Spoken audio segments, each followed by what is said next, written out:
मी विलासरावांचा जरा सुद्धा कोणत्याही गोष्टीमध्ये त्यांच्यावरती टीका टिप्पणी काही केली नाही।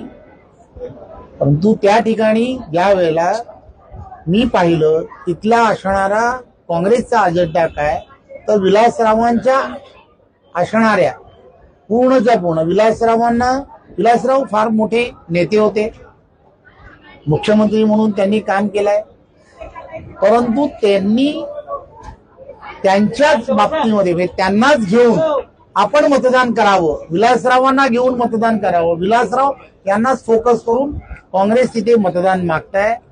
त्यामुळे त्या ठिकाणी आता नरेंद्र मोदीजींच्या नेतृत्वात झालेलं काम, महायुतीच्या बाबतीमध्ये त्या ठिकाणी केलेलं काम, या सगळ्या गोष्टी त्या ठिकाणी विकासात्मक ज्या दृष्टिकोनातून झाल्या आहेत त्या संदर्भात मी तसं म्हटलं।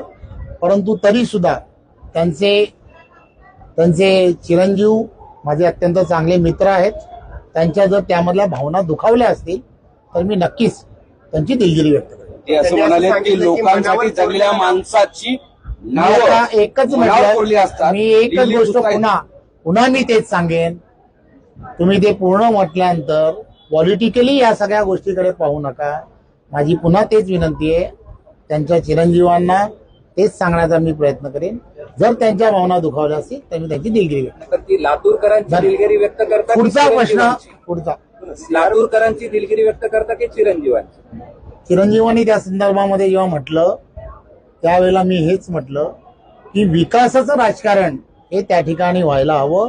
नरेंद्र मोदीजी आणि देवेंद्रजींच्या नेतृत्वामध्ये लातूरकरांनी त्या ठिकाणी डेव्हलपमेंटला प्राधान्य दिलं पाहिजे, हे फार महत्वाचं आहे।